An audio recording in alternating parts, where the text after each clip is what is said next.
Ora abbiamo in linea via Zoom il professore Peter Monteath, professore di storia alla Flinders University, ma anche preside di uno dei collegi e magari chiederemo di spiegare ciò. Good afternoon, Professor Monteith. Thank you for coming on to Radio Italia 1 Adelaide. That's my pleasure, Antonio. Now, I introduced you as a professor of history at Flinders University.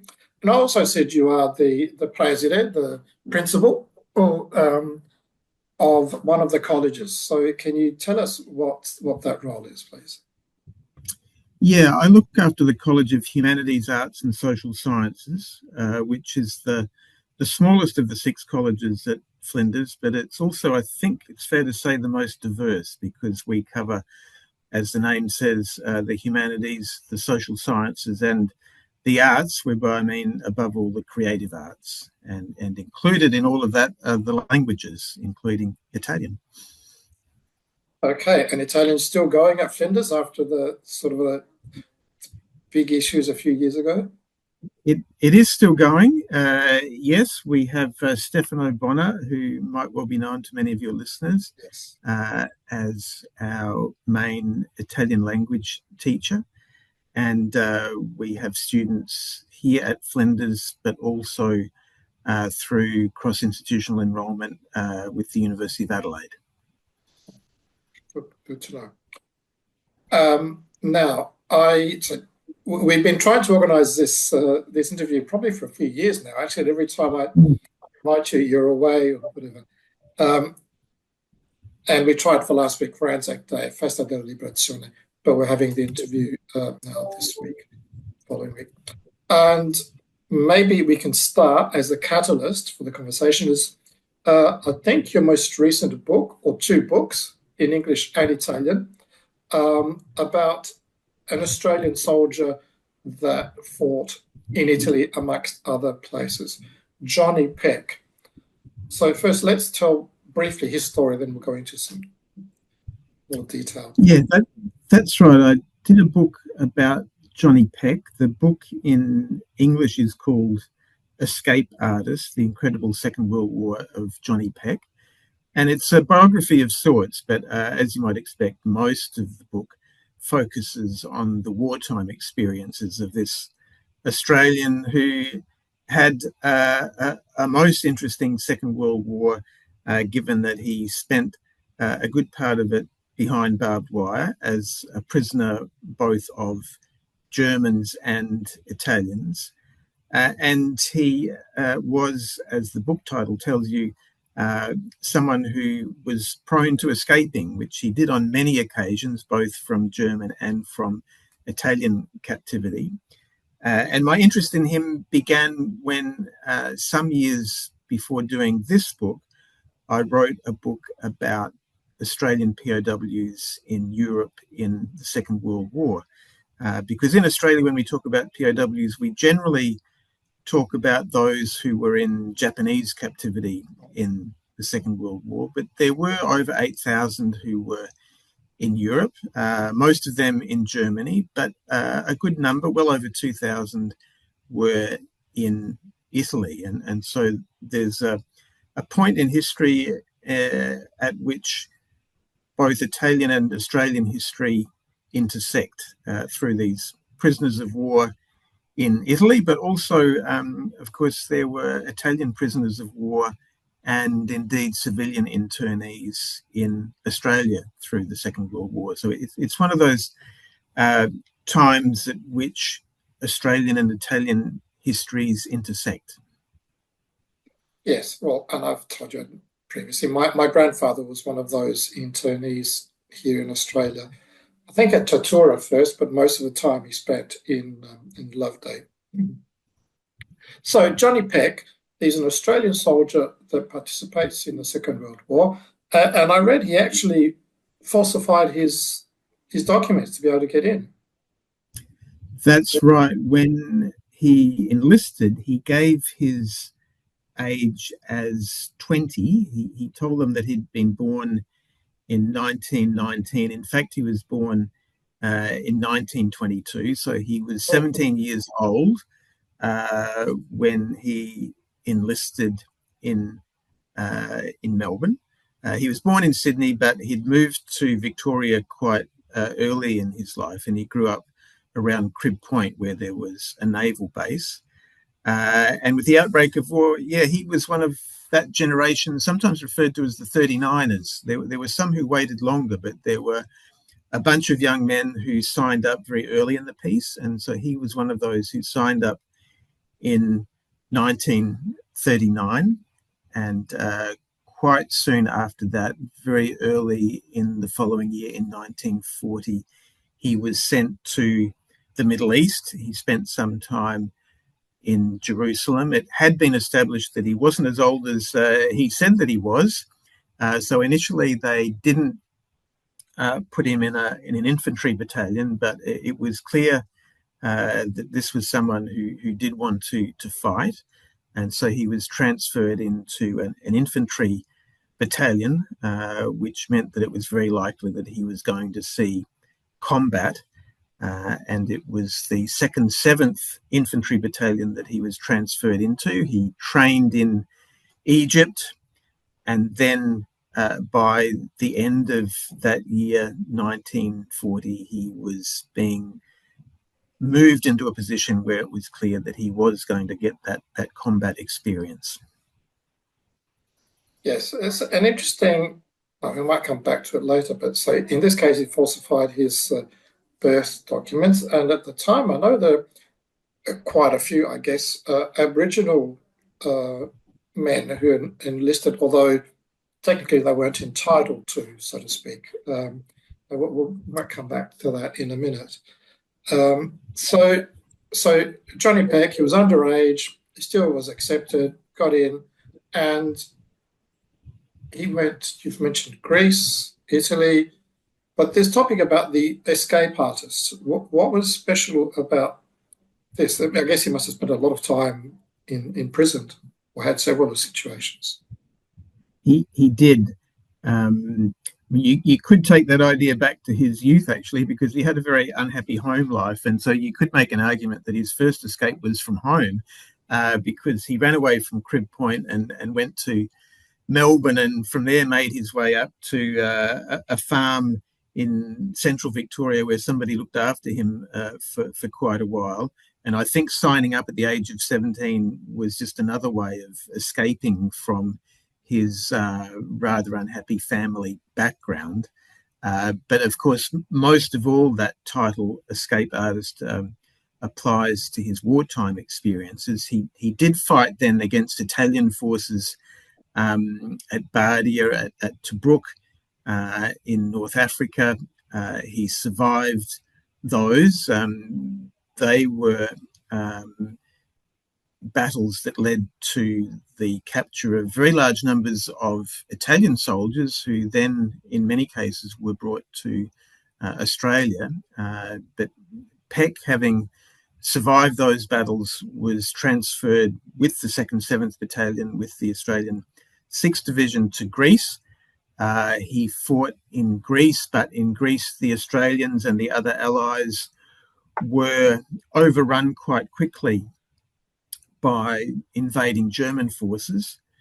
That was in April of 1941, and Peck was among those who luckily escaped from mainland Greece. He boarded a troop ship and was taken to Crete, and he awaited then the invasion of Crete, which eventually happened from the 19th of May. And he fought very bravely in the Battle of Crete. That was another case where the Germans overran the island quite quickly.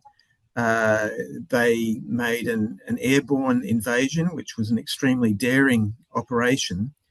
And it meant that quite large numbers of men were captured. Altogether, about 3,000 Australians, over 3,000 Australians were captured in Crete.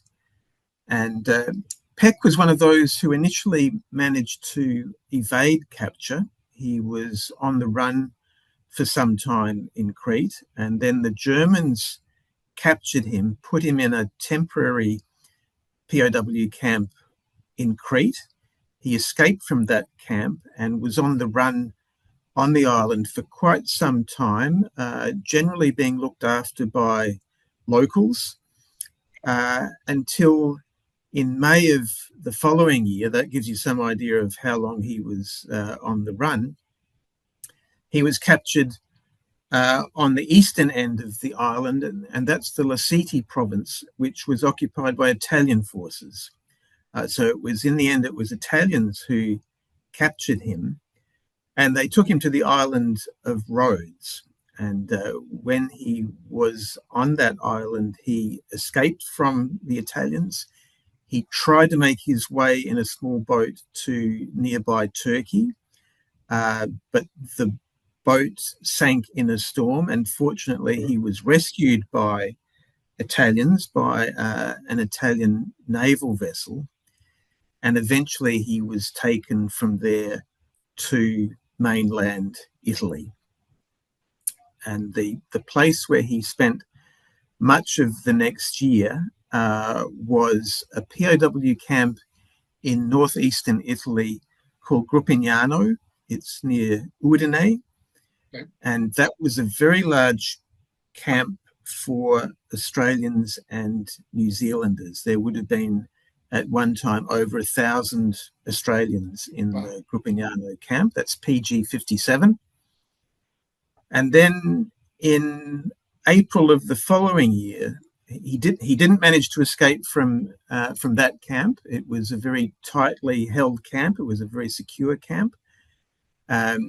But in April of the following year, lots of those Australians were transferred from Gruppignano to a place called Vercelli, which many of your listeners will know is in Piedmont, so right across the other side of northern Italy. And the reason why they were transferred across the country all that way was for them to work on work detachments in the region of Vercelli, lots of them on rice farms. Your listeners will know that there are lots of rice farms in that district.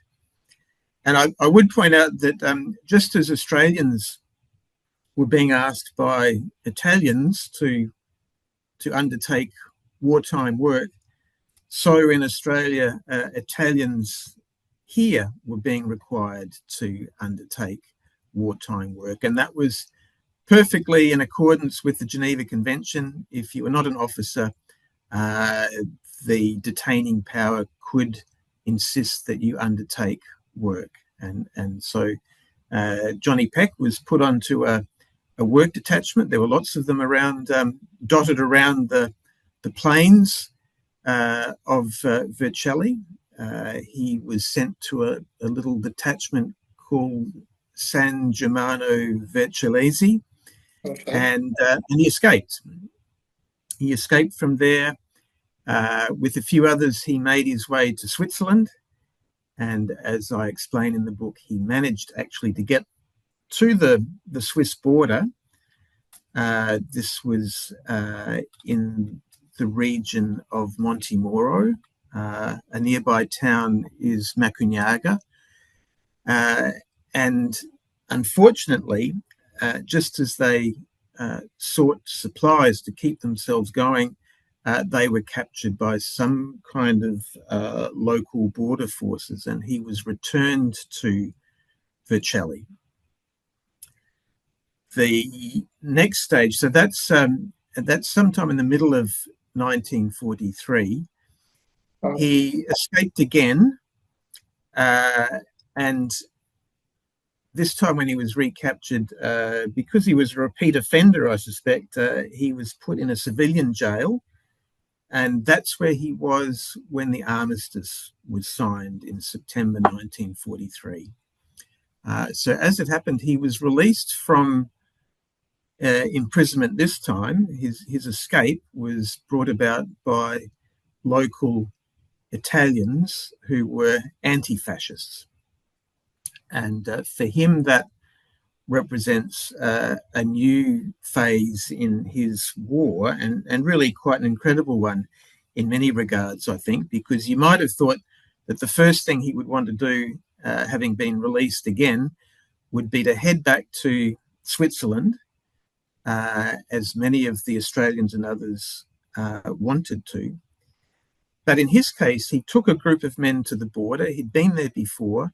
He escorted them across the border into Switzerland. And then rather than remaining with that group, he turned back and went back to Vercelli, or the region of Vercelli, to round up more POWs who were wondering where to turn to. Now, of course, if those men in POW camps in Italy didn't exit their camps, what would happen to them is that the Germans would arrive and scoop them up, put them in trains and take them to German POW camps.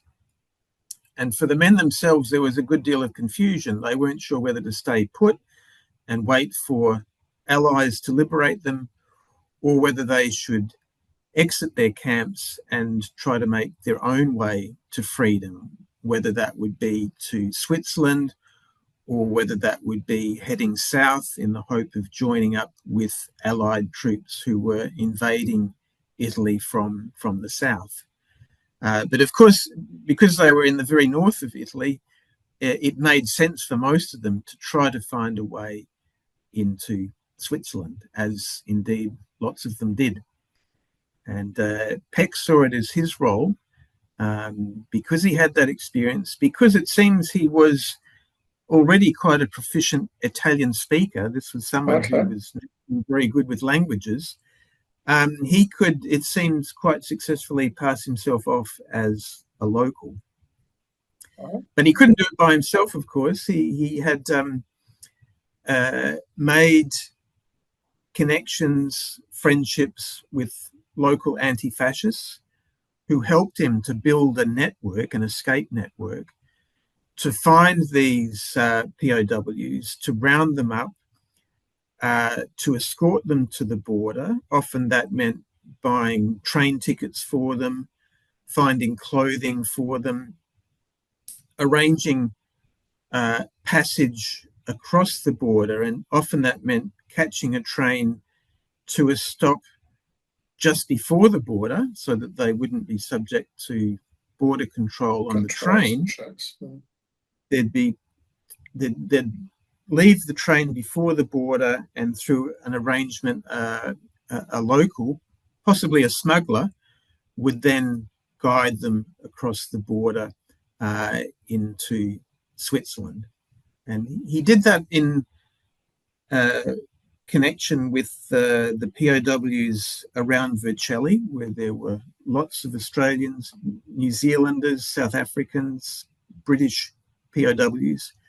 But then as time went by, he spread his network, and in time was helping POWs in Lombardy as well. He was guiding people through Milan, and all with the help of Italians who were similarly committed to helping the Allies, and committed as far as possible to, if you like, degrading the German presence in Italy at that time. Okay, so he contributed significantly to the partisan resistance effort. But from what you're describing, it sounds like he was doing this of his own initiative and not part of him being an Australian soldier or under directions. Is that correct? Did he just become, let's say, a lone wolf? That's right. He was a lone wolf. He wasn't following instructions that had been given to him at that stage by British authorities. He wasn't a lone wolf in the sense that he wasn't doing it entirely by himself. He needed those Italian collaborators to work with him. But in time, the work that he did wasn't confined to helping POWs on the run, because in effect he did become a partisan, and he did begin to engage in military-style operations, working with Italian anti-fascists and committing acts of sabotage, and ultimately that was what attracted the attention of local German occupying authorities, who became aware of this former POW who was acting as a partisan or in unison with Italian partisans, and they arrested him quite dramatically in a place just outside Luino. So by now, a lot of his operations are in Lombardy, along the eastern side of Lago Maggiore, and that's where he was arrested. He was put before a court in Como. He was given a death sentence. He was taken to an infamous prison in Milan called San Vittore. Oh, yes. I think it still exists. It still exists. Yes. I did visit it at one point. It's still very much in existence. But he managed to escape from San Vittore. And he did that by taking on the identity of a fellow prisoner on the pretext that he would be allowed to exit the prison in order to undertake work in the railway yards at Lambrate, which was the railway station nearby. And while he was undertaking that work, defusing unexploded ordnance, that is bombs, there was a bombing raid, a daytime bombing raid. And while everyone was taking cover, Peck took the opportunity to escape. So he left the scene as fast as he could. He took a train up into the mountains again, and with the help of local partisans whom he knew, he left Italy. He went over the border into Switzerland. But again, instead of being content with exiting the war at that point, while he was in Switzerland, he made contact, or he was contacted by British and American intelligence services, in particular a British organisation called the Special Operations Executive, the SOE, whose job it was to promote resistance in German-occupied Europe.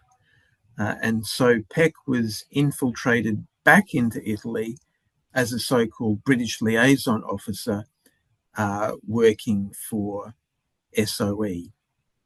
And that's the beginning of the last part of his Italian story, because he then took on very much a military role. He headed a division of partisans. He took part in the defense of the Republic of Ossola. This is a little republic that was formed in the Ossola Valley, centered in Domodossola in the very north of Piedmont, and existed for about a month in September, October 1944. Perhaps a premature attempt to establish a free Italy. And Peck fought with those local partisans and with other former POWs in some cases, until German and fascist forces retook that territory and forced Peck and others over the border once more into Switzerland. And that was his last exit from Italy. He did, after the war, think about returning to Italy. He went back there and tried to establish a career as a businessman in post-war Italy. Oh, yeah. He had many friends there, but he found that the economic circumstances in post-war Italy were so challenging that he couldn't make a go of it. And he had by that time married an English woman. Although he returned to Australia briefly, he spent most of the rest of his life post-war in England rather than in Australia. And I suspect that's a good part of the reason why he's not as well known in Australia to this day as I think he deserves to be. Yes, quite an intriguing story. We're kind of running out of time. I'll have to just very briefly, I think you already answered this question, but what makes this an interesting story for a professor of history? I think it's one of those stories that enables you to tell a bigger story by following the fate of an individual. So to follow Johnny Peck means that you get some insight into the campaign in Africa, the war in Greece, the war in Crete, the war in Italy, but not just the war in Italy, the politics of wartime Italy. So it's a small story, or the story of an individual, that casts a lot of light on a much bigger story. And I suppose one of the bigger parts of that story is this relationship between Italy and Australia. And what's quite astounding, I think, in Peck's case is that while initially in the Second World War he was on the other side of Italian forces, he was someone who put that hostility behind him and was able to find a way to work closely with Italians, to form very close friendships with Italians. And so there's a story there that I think reflects a bigger history of the relationship between Italy and Australia. And as I remember, the day that commemorates the end of the Second World War, I think for Italy is the 25th of April. So there's a funny kind of symmetry there with Anzac Day. That's correct. That's correct. Okay, and now just as we're leaving, the as I was searching, Googling your name, there was a few Peter Monteiths coming up, one in the United States. So I was thinking that's probably similar to the migratory experience of many Italians. Where does Monteith come from? What's the story there? Monteith comes from Scotland. It's a Scottish name, so most of my forebears are Scottish, some English. Through one line on my father's side, I'm a MacLean, also a Scottish name, and through another lineage, I can trace my family history back to Governor King, who was the third governor of Australia or New South Wales. But it's primarily Scottish is where it comes from. But the spelling of Monteith is normally Monteith. It's a little unusual. Somebody must have been a bad speller in the family history, and it became Monteath in my case. And there's a branch of the family in the United States, well, at least in the United States. Do you have any connections with? Not that I know of. The connections I'm aware of, I know that the Monteiths established foundries in Fremantle, Melbourne, and Brisbane. And I come from Brisbane. There was a Bruce Monteith from Fremantle, who must be from that branch of the family, who was captain of Richmond when Richmond won the flag back in, I think, 1980. So that's another connection I am aware of, but it's not an American connection. Okay, well, thank you very much, Professor Monteith.